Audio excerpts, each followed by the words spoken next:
Bonjour à tous et bienvenue dans cette nouvelle vidéo. On se retrouve comme d'habitude pour parler films, pour parler séries, pour parler sorties, au cinéma comme sur les plateformes de streaming. Ça, vous le savez, évidemment que vous le savez. Et si on se retrouve aujourd'hui, c'est pour parler d'une sortie cinéma dont je n'ai pas du tout entendu parler, ou du moins qu'il n'y a pas beaucoup de communication, alors qu'on a quand même un casting assez 4 étoiles. On est sur quand même une grosse production américaine. Et je trouve que le film ne fait pas du tout parler de lui. Après, faut dire qu'il a été éclipsé par des Monte Cristo, il a été éclipsé par du Long Legs, dont on va parler très bientôt sur la chaîne également. Il a été éclipsé comme ça, soit par des très grosses productions, soit par des outsiders qui sortent de nulle part. Moi, je suis allée le voir parce qu'il y avait une avant-première, je me suis dit, ah tiens, je vais le tenter. Et franchement, je me suis dit qu'il fallait qu'on en parle parce que le film a des arguments pour lui. Mais je ne vous en dis pas plus, vous l'avez vu dans la miniature, vous l'avez vu dans le titre. On va parler du film To the Moon, ou Fly Me to the Moon, qui est sorti en salle cette semaine. Donc installez-vous confortablement, servez-vous un grand verre d'eau, il faut s'hydrater, un café, la boisson de votre choix. N'oubliez pas le petit like et le petit commentaire qui font plaisir. Et on n'oublie pas la phrase iconique, on se retrouve juste après le générique.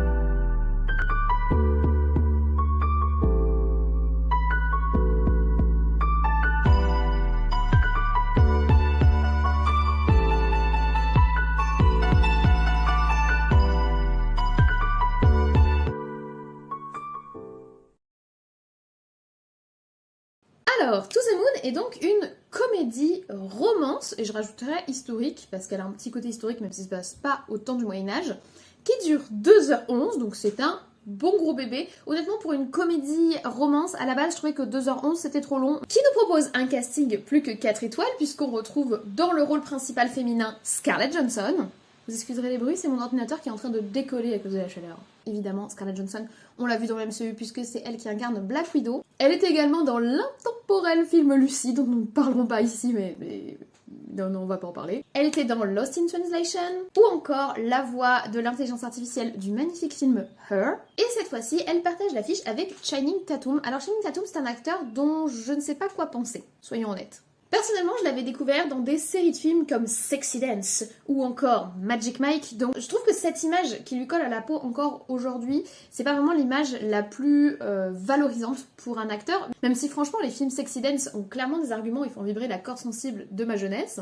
Mais je trouve que dans tous ces films, il y a aussi 21 Jump Street par exemple, on a cette espèce d'image de beau gosse un peu racaille qui lui colle à la peau, alors que je pense sincèrement que c'est un acteur qui a beaucoup plus à nous donner que cela. On l'avait également vu dans des films comme White House Down, que pour le coup j'avais vraiment apprécié, hein. C'est un de mes to-go si j'ai envie de voir un film d'action détente. Mais je pense que c'est vraiment un acteur qui a plus à donner que ce qu'on imagine, mais pour le moment c'est vrai que même pour moi il y a vraiment son image de beau gosse danseur qui lui colle un petit peu à la peau, et j'avais hâte de le voir dans ce nouveau film. Et pour terminer un petit peu sur le casting, on a aussi Woody Harrelson que j'apprécie beaucoup et qui est toujours très caustique, et qui là encore a un personnage très caustique. Franchement c'est un acteur que j'aime beaucoup, on l'a vu dans Zombieland, on l'a vu dans Hunger Games, dans Insaisissable. Je trouve qu'il a vraiment un don pour incarner des personnages un petit peu difficiles à saisir, semi-méchants, semi-gentils, qui aiment bien envoyer des punchlines à la gueule de tout le monde. Voilà, je trouve qu'il a vraiment cette image-là qui lui colle à la peau, et pour le coup le personnage dans ce film lui correspond vraiment. Pour terminer dans les personnages principaux, on a également Anna Garcia, et c'est sa première grosse production. Donc le casting vend du rêve, mais que nous raconte l'histoire ? Dans ce film, nous allons suivre Kelly Jones, une jeune femme au passé plutôt trouble qui s'est spécialisée dans la publicité et qui excelle dans le fait de vendre des produits. Or, elle va être contactée par un mystérieux Mo qui travaille pour le gouvernement à un poste assez difficile à saisir, il faut le dire, et qui souhaite qu'elle redore le blason du projet Apollo, c'est-à-dire du projet lunaire américain, alors même que celui-ci décline, concurrencé bien évidemment par le projet russe qui est très en avance sur les USA, et également par la tragique actualité autour de la guerre du Vietnam. Kelly Jones va donc débarquer dans cet univers de geeks de la NASA et d'ingénieurs, qui, il faut le dire, n'en ont pas grand-chose à faire de l'image qu'ils ont au niveau des médias, et elle va tout faire pour que le projet Apollo puisse continuer à exister médiatiquement et économiquement. Cependant, alors que la lancée du fameux Apollo 11 se profile, et au vu de l'incertitude des résultats de celui-ci, on va demander à Kelly Jones d'aller encore plus loin et de tenter de mettre en scène un vrai faux alunissage. On nous propose donc un film qui choisit un angle assez original pour aborder le projet lunaire, surfant entre la propagande publicitaire et le complotisme, le tout sur un fond humoristique totalement assumé, et bien évidemment une petite dose de romance. Et si je vous donne mon avis sur le film, j'ai passé un super moment. Alors, on commence par la forme comme d'habitude. Visuellement, le film est très clean, très propre. Franchement, ça sent la très grosse production, et le film va même plus loin que ce que je m'imagine pour la légèreté d'une comédie romantique. C'est pour ça que je suis vraiment étonnée qu'ils aient si peu communiqué sur le film, parce qu'on sent qu'il y a du budget, on sent qu'il y a de l'investissement, et on sent qu'ils vont vraiment au bout des choses. Tous les sites de la NASA qui ont été reconstitués pour le film, différents éléments de fusée, les différents environnements dans lesquels évoluent Kelly Jones et Cole Davis, donc l'ingénieur incarné par Channing Tatum. Il y a vraiment, c'est super clean, c'est très très bien fait, et on y croit, c'est-à-dire qu'il y a des moments, j'avais vraiment l'impression d'être projetée dans un univers de reconstitution historique. Alors attention, pas du tout, c'est une comédie, ce qui se passe dans ce film, on n'a aucune preuve que ce soit la réalité, mais ils ont quand même poussé le sens du détail pour que ça fasse réel, pour que ça fasse tangible, et ça marche. Alors il n'y a pas vraiment de créativité artistique dans la façon dont c'est filmé ou mis en scène, mais on retrouve cette ambiance américaine du siècle dernier, le travail d'ailleurs des costumes, surtout autour de Kelly Jones, donc de la magnifique Scarlett Johansson, enfin toutes les tenues qu'ils lui choisissent, elle est juste sublime du début à la fin. Ce côté vintage, il fait très très plaisir visuellement à l'image. Ils ont fait un très beau mélange en introduction de film entre des extraits des médias de l'époque et des slogans des journaux de l'époque pour vraiment arquer sur le côté propagande publicitaire, qui est très très joli. J'ai d'ailleurs regretté qu'ils le fassent pas tout le long du film, puisque une fois passé l'introduction du film, on n'utilise plus du tout les réels médias de l'époque, alors que je trouve que ce serait vraiment intéressant de pousser l'idée de développer la propagande qui a été faite par les Américains autour de Apollo 11 et la publicité qui a été faite autour de Apollo 11 dans ce que ça donnait réellement. Par exemple, le partenariat avec les montres Omega, c'est un partenariat qui est réel. On a des photos de Neil Armstrong avec sa montre en mode « Hey, achète la montre des astronautes !» Donc je trouvais ça intéressant que, en plus de le reconstituer à l'image dans le film, il continue d'exploiter un petit peu les images d'archives. Après, je peux comprendre aussi que vu qu'il voulait donner la légèreté de la comédie, c'était plus forcément l'arc qu'il voulait développer, mais franchement, visuellement, c'est super clean, c'est super propre, ça passe très très bien, les décors sont nickel chrome, la caractérisation des personnages, les choix des costumes sont nickel chrome, les effets spéciaux sont nickel chrome également, puisque nous avons des effets spéciaux, et j'ai beaucoup apprécié l'utilisation du split screen. D'ailleurs, dans toute la dernière partie du film, j'ai trouvé ça vraiment créatif et vraiment intelligent. Étonnant, parce qu'il n'utilise pas du tout dans les 1h30 qui précèdent ce passage.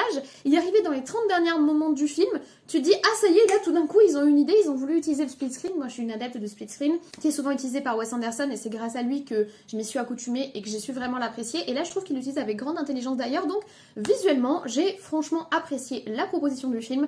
En plus il y a un petit chat noir, il y a un petit Sirius, donc forcément vous vous doutez bien que j'étais acquise à la cause. Mais si je suis acquise à la cause au niveau visuel, qu'en est-il au niveau scénaristique? Puisque je rappelle, nous sommes sur une comédie romance, c'est-à-dire très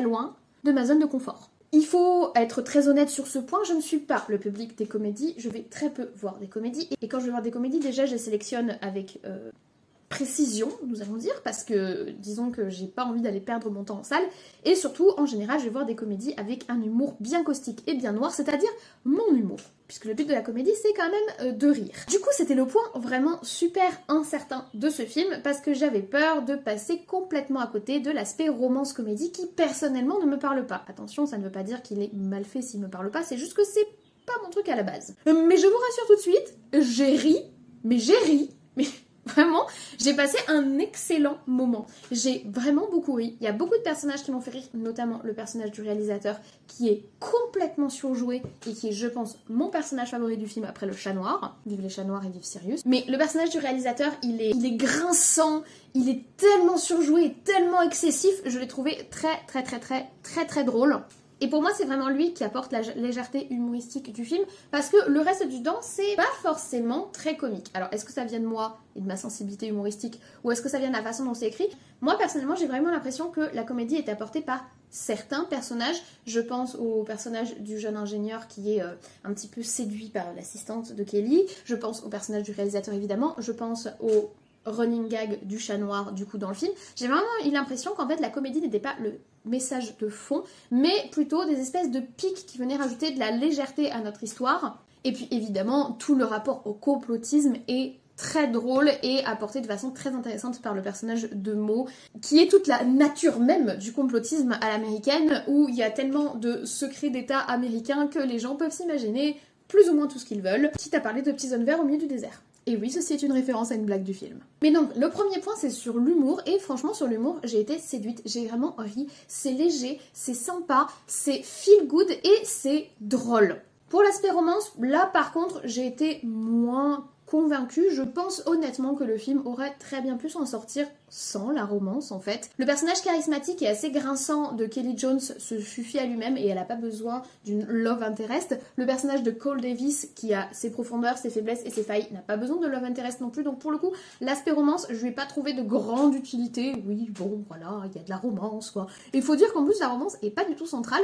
Au final, le sujet c'est ni la comédie, ni la romance, c'est vivre le projet Apollo d'une façon différente, c'est-à-dire le vivre par les petites mains qui ont œuvré à le mettre en avant, qui ont œuvré à le faire fonctionner, que ce soit les ingénieurs, que ce soit les publicitaires, ou que ce soit le fourmillement des milliers de personnes qui ont donné vie à ce projet. C'est plus ça que j'ai ressenti dans le film, et c'est plus ça que j'ai apprécié d'ailleurs. Le côté dépassement de soi, aboutir un projet fou, ce côté-là, c'est au final ce qui m'a le plus séduite dans le film, et c'est pour ça que je suis contente d'aller le voir, parce que certes j'ai ri, certes j'ai passé un bon moment, certes c'était beau et sympathique, mais surtout, il y a ce côté très galvanisant, en fait, qu'on retrouve dans le cinéma américain. Alors oui, il faut accepter un petit peu le vive America, mais bon, ça te fait mal à personne dans l'absolu, surtout quand on parle du projet Apollo. Mais c'est surtout le côté vive les équipes qui ont permis de donner vie à ce projet Apollo, plus que la figure de Neil Armstrong, plus que réellement ce qui se passe sur la Lune qui est complètement secondaire dans le film. Ce qui est intéressant de voir ici, c'est quel sacrifice il a fallu faire pour que ce projet vive. Et ça, couplé à des blagues bien pensées et à un visuel bien construit, et bah franchement ça en fait un très bon moment en salle. Reste un dernier point que je dois faire sur le rythme, le film dure quand même 2h11 et je dois dire que ça va être mon petit bémol sur ce film, en plus de pas avoir trop de personnalité au niveau artistique et pas être une proposition non plus archi originale dans le paysage du cinéma, il faut quand même reconnaître que le film est un peu longué par moment. Personnellement je pense qu'avec une quinzaine de minutes en moins, le film s'en serait porté très bien, voire mieux. On a un très léger ventre mou, vaguement répétitif au bout de 1h20, 1h30. En fait, avant que se finalise vraiment le projet Apollo et que se monte le projet complotiste de Kelly Jones, là, il y a un espèce de creux où tu dis, oui, bon, publicitaire, machin, tout ça, propagande du projet Apollo, ça tourne vaguement en rond. Et c'est dans ces parties-là que je pense qu'on aurait pu retirer une bonne dizaine, voire une bonne quinzaine de minutes. Mais honnêtement, c'est pas dramatique. C'est juste que ça fait une fois encore partie de ces films qui dépassent 2 heures, alors que clairement, c'était pas justifié. En tout cas, tout cela me mène à mon bilan. Et bien écoutez, moi j'ai envie de vous recommander ce film. Il y a eu peu de communication sur ce film et j'ai l'impression qu'il passe un petit peu inaperçu. Faut dire qu'il y a d'autres choses très intéressantes qui sortent en ce moment. Mais je trouve que ce film a des bons arguments de petit film feel good de l'été. Tu as envie d'aller en salle et pas te prendre la tête. Tu as envie d'aller en salle et pas être horriblement terrorisé. Coucou l'anglaise. Tu as envie d'aller en salle et de rigoler sincèrement, de vivre une petite romance mignonne et d'avoir des visuels propres et clean. Et de pas non plus y passer 3 heures comme te propose par exemple Horizon en ce moment, dont on va parler également sur la chaîne. Et bien dans ce cas-là, je ne peux que t'inviter à aller découvrir le film To the Moon, qui clairement, même si ce sera pas le film de l'année, et même s'il a pas assez d'originalité et il se différencie pas assez du game film américain blockbuster pour exister sur le temps long et pour être un film marquant de l'année, voire des 5 ou 10 années actuelles, ça reste un film très sympathique qui fait passer un bon moment et qui rigole avec un certain cynisme du complotisme autour du projet lunaire, et ça c'est plutôt fun. Voilà, je vous remercie d'avoir regardé cette vidéo sur le film To the Moon jusqu'au bout, j'espère que vous l'avez apprécié. Moi je suis contente de vous en avoir parlé parce que j'ai pas l'impression que beaucoup de gens parlent du film, or il a quand même des arguments pour lui. Et j'ai passé un bon moment en salle, donc c'est toujours important aussi de valoriser ce qui se passe en salle. Certes, il y a des films, des fois tu sors, il n'y a pas grand chose à dire dessus, il n'y a pas de grands débats ou de grandes réflexions et tu te sens pas enrichi culturellement par le film, mais t'as passé 2 bonnes heures sympathiques et ça aussi il faut le souligner. En parlant de temps sympathique, j'espère que vous avez passé un bon moment de cette vidéo avec moi. Si c'est le cas, n'hésitez pas à la récompenser par un petit like, ça l'aide à la référencer dans l'algorithme de YouTube et puis ça me soutient et ça fait plaisir. N'hésitez pas surtout à me laisser un commentaire pour me dire si vous avez vu le film, si vous en avez entendu parler, si je vous ai motivé à aller le découvrir, si c'est un film auquel vous pourriez laisser sa chance. Dites-moi tous en commentaire, je lis tous et j'essaye d'y répondre quand j'ai le temps. Et si vous n'êtes pas encore abonné, vous le savez, c'est en dessous, c'est gratuit, ça fait plaisir, vous activez la cloche, blablabla. Bref, moi je vous embête pas plus, je vous souhaite une très bonne journée, une très bonne semaine et de très bons visionnages. Peut-être le film To the Moon au cinéma, si vous avez envie de passer un petit moment feel good sans prise de tête. D'ici là, prenez soin de vous, je vais essayer d'en faire de même et on se dit comme toujours, à très vite. Et nous on se retrouve juste après le générique pour parler de ce film. Bonjour, je vais régler un petit peu la luminosité parce que tout est fermé à la maison, il fait très chaud. Les volets sont baissés et tout, donc je suis désolée pour la luminosité, mais ce sera pas ouf. On se retrouve pour parler d'un film que je suis allée voir parce qu'il était en avant-première, mais honnêtement, j'avais pas d'attente particulière et j'ai passé un bon moment. Du coup, je voulais vous le recommander parce que je le trouve vraiment feel good et très très sympathique et j'ai l'impression que personne n'en parle. Donc voilà, on fait vite parce que j'ai des valises à faire puisque je pars très bientôt pour Paris pour aller à la Japan Expo. Je sais jamais si je vais à la Japan Expo parce que j'aime beaucoup la Japan Expo, mais c'est devenu très très cher. C'est 34 € l'entrée maintenant le samedi. Il y a du monde, il fait chaud et les gens sont pas super respectueux des cosplays. Or moi si je vais en convention c'est principalement pour me cosplayer. Je vais faire Lady Loki cette année. Et en plus du coup moi il y a tout le paramètre qui fait qu'il faut que je transporte tout mon bazar de cosplay à l'autre bout de la France. Ce qui est pas pratique non plus. Donc, chaque année j'hésite à y aller, chaque année je me dis non ça suffit, ça te coûte cher et tout. Et chaque année j'y vais au final. Donc je serai à la Japan Expo samedi. Mais je pense pas que cette vidéo sortira avant samedi donc ça sert à rien de vous donner cette information. Voilà, je pense pas que je vloguerai parce que j'ai déjà le vlog du festival à monter et j'ai pas envie. J'ai pas envie de vlogger. Je ferai des photos, mais j'ai pas envie de vlogger. Voilà. J'ai envie de passer un week-end en famille chill. Bref, on va parler du film. Mais je trouve que dans tous ces films, il y a aussi 21 Jump Street. C'est donc Kelly Jones qui va devoir prendre en main tout le projet Apollo pour essayer de... Voilà, il est midi, je vais aller manger. Je crève de faim, donc il est midi, je vais aller manger. D'abord, je vais faire les photos pour la miniature. Et après, repas. Parce que j'ai faim. Donc je vous embête pas plus, j'ai soif aussi. Je vous embête pas plus, merci d'avoir regardé cette bonne générique. Et ciao!